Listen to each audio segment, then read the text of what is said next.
Konnichiwa minasang, today's November 23, 2024, Saturday. Pagpasensyahan nyo na't late na nga ako nakakapag-upload. Kahit gugustuhin ko nga rin talaga mag-daily vlog ay hindi nga kaya ng oras. Mas pinipili ko kasi minsan na magpahinga. Nga pala itong mga walang dahon na kahoy ay cherry blossom siya pag spring. Para silang mga patay na puno pag taglamig. Sobrang lapit nga lang din pala tong park na to sa bahay namin. Lagi ko rin kasi to nakikita kasi kapag pumupunta ako sa physical therapy nitan, dito nga kami dumadaan. Kaya nung nakita ko nga fully bloom na siya, iniyaya ko nga si Dada na pumunta dito. Ganitong weekend ay gustong gusto ko nga rin talagang lumabas. Kaya sobrang pasasalamat ko kay Dada at sinusuportahan niya nga ako sa mga gusto kong gawin. Lagi niya nga rin kasi ako tinatanong kung saan naman kami gagala sa weekend. Ayoko din kasi gumala ng kami lang ni Ethan. Madalas kami gumagala pag weekend, pag day off nga ni Dada. Alam niyo ba, si Dada hindi talaga siya mahilig gumala. Dahil nga ganun yung mga gusto ko, kaya syempre sinasamahan niya na lang din ako.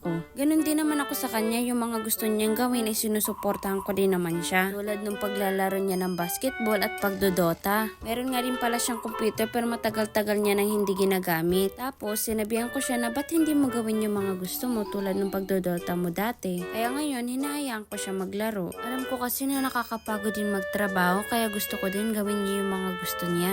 Anyways, yung mga puno pala na to ay maple tree. Ito naman yung mga bunga nila. Binubutas nga din pala yung katawan ng puno na to para dyan naman kukunin yung maple syrup. Para din siyang rubber tree, yung katas nila yung ginagawang rubber, tapos ito naman ginagawang maple syrup. Sobrang ganda ng autumn. Ang ganda kasi ng mga puno ay iba't ibang kulay. Sa mga taong hindi pa nga nararanasan to, ay sana maranasan nyo rin yung ganda ng autumn. Kung pwede lang no, whole year, autumn lang lahat. Sobrang ganda siguro nun. Pero hindi rin naman kasi talaga mangyayari yun kasi parang buhay lang din natin. Kung walang changes, hindi tayo mag-grow. Sobrang na-amaze nga rin pala ako pag nakakita ko ng maple tree. Madalas kasi sa lugar namin dito yung yellow na puno, yung ambaho ng bunga parang pupo. Kaya nung nakita ko tong park na to, tuwang-tuwa nga ako. At sinabihan ko si Dada na puntahan natin yung park na to dahil ito lang yung malapit sa bahay na maraming maple tree. Sobrang nag-enjoy nga din pala si Ethan dito sa mga nalagas na dahon. Parang mas gusto niya pa nga maglinis kaysa magkalat eh.